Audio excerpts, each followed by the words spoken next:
মেলা। জায়গাটা বড়ই অদ্ভুত। একদিকে চলে ধর্মের নামে মনুষ্যত্বের কথা, অন্যদিকে চলে গাজার রমরমা ব্যবসা। একদল বলবে গাজার কলগিতে টান না দিলে নাকি তাদের এখানকার আসার সার্থকতাই হয় না। তো সব কিছুই থাকবে আজকের এই ভিডিওতে। চলুন শুরু করা যাক।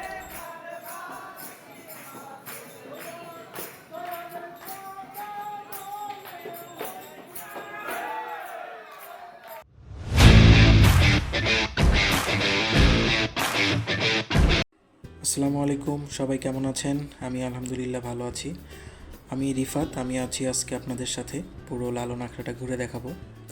আসলে আমার অনেক দিনের খুব ইচ্ছা ছিল একবার এই কুষ্টিয়ার লালন মেলা ঘুরে দেখার, জানার খুব আগ্রহ ছিল আসলে সেখানে কি হয়।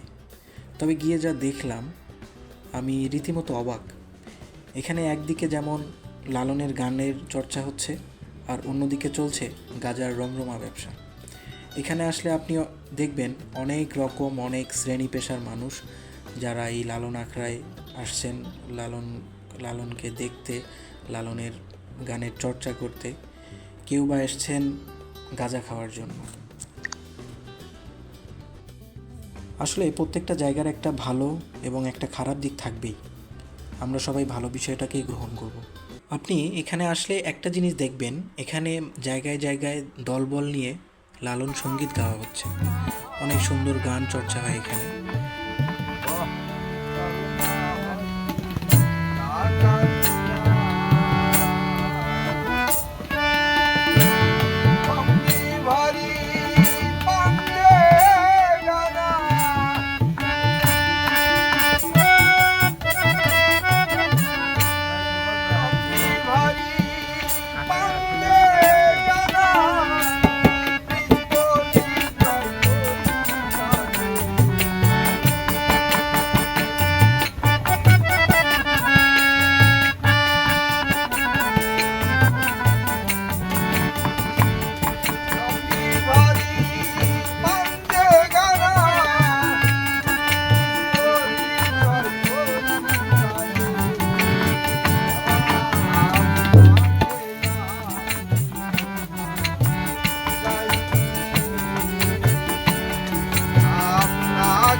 তারপর বাইরে ঘোরাঘুরি করে চলে গেলাম লালন অডিটোরিয়ামের ভিতরে।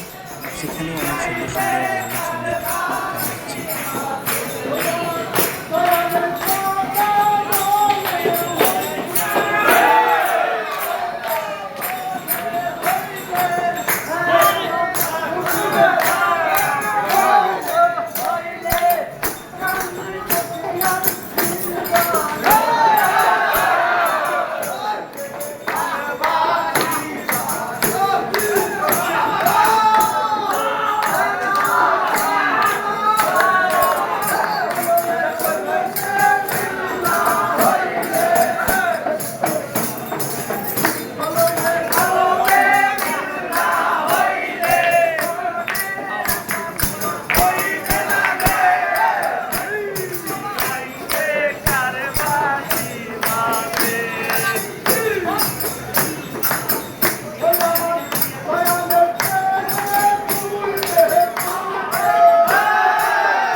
তারপর পুরো লালন আখড়া ঘোরাঘুরি শেষ করে বাসায় ফিরছিলাম।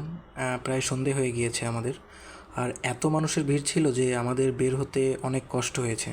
তবে এখানে আসলে অবশ্যই হাতে অনেক সময় নিয়ে আসবেন। আজকে তাহলে এই পর্যন্তই, দেখা হবে পরবর্তী অন্য কোনো ভ্লগে। সবাই ভালো থাকবেন, ধন্যবাদ।